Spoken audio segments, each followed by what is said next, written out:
మనం గత 5 సంవత్సరాలు చూసాం. అడ్డగోలుగా కేసు పెట్టారు. చంద్రబాబు నాయుడు గారు గేట్ కి తాడు కట్టారు.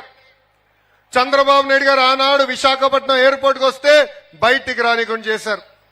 రామ్ తీర్థంలో రాముడి తల కోసేస్తే ఆ విగ్రహం చూసేదానికి చంద్రబాబు నాయుడు గారికి వెళ్తే ఆనాటి ఎస్పీ గారే స్వయంగా అడ్డంగా టిప్పర్లు పెట్టారు. అలాంటి పరిస్థితుల్లో మనందరం పోరాడాం. రాష్ట్ర ప్రయోజనాల కోసం పోరాడాం, రాజకీయ స్వాతంత్రం కోసం కాదు. ఆనాడు చంద్రబాబు నాయుడు గారిని అరెస్ట్ చేస్తే రాష్ట్రం కోసం పవన్ అన్న కలిసికట్టుగా వచ్చి కలిసి పోరాడదాం, ఈ సైకోని ఇంటికి పంపిద్దాం అని చెప్పారు. కార్యకర్తలందరూ చెప్తున్నా 151-11 అయింది. దానికి కారణం వాళ్ళ అజాం, దానికి కారణం వాళ్ళు చేసిన తప్పుడు పనులు. మనం క్రమశిక్షణతో ఉండాలి. ప్రజలు ఏ ఆశయాలతో అయితే ప్రభుత్వం ముందర వెళ్ళాలని కోరుకుంటున్నారో ఆ ఆశయాలను నిర్వహించాల్సిన బాధ్యత మనందరిపైన ఉందని తెలుపుకుంటూ నాకింత అద్భుతమైన అవకాశం ఇచ్చిన ఎలమంచిలి ప్రజలందరికీ పేరు పేరున నా హృదయపూర్వక ధన్యవాదాలు తెలుపుకుంటూ, ఇటు పక్కన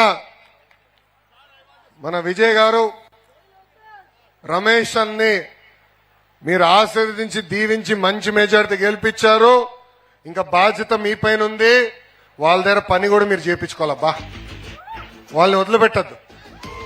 బాగా పని చేయించుకోండి. ఇద్దరు కసితో ఉన్నారు, నియోజకవర్గాన్ని అభివృద్ధి చేయాలని తపంతో ఉన్నారు.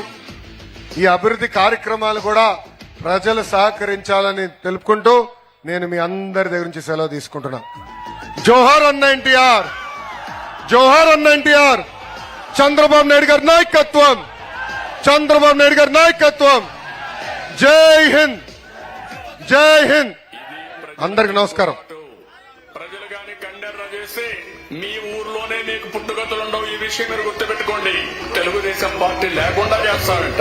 నిన్ను పుట్టించిన దేవుడు వల్ల కూడా కాదు. కబద్దార్, జాగ్రత్తగా ఉండమని హెచ్చరిస్తున్నాను.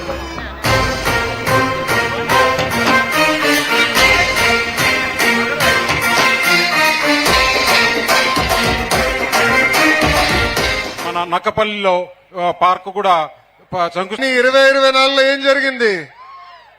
అందరు దిమ్మ తిరిగే విధంగా ప్రజా తీర్పు వచ్చింది. ఈ ప్రజా తీర్పు స్వాతంత్రం కోసం, ఈ ప్రజా తీర్పు సంక్షేమ అభివృద్ధి 2 జోడి ఎద్దుల బండిగా నడిపించేదానికి వచ్చిన తీర్పు. భారతదేశ చరిత్రలో ఏ రాష్ట్రంలో జరగని విధంగా 94% సీట్లు తెలుగుదేశం, జనసేన, భారతీయ జనతా పార్టీ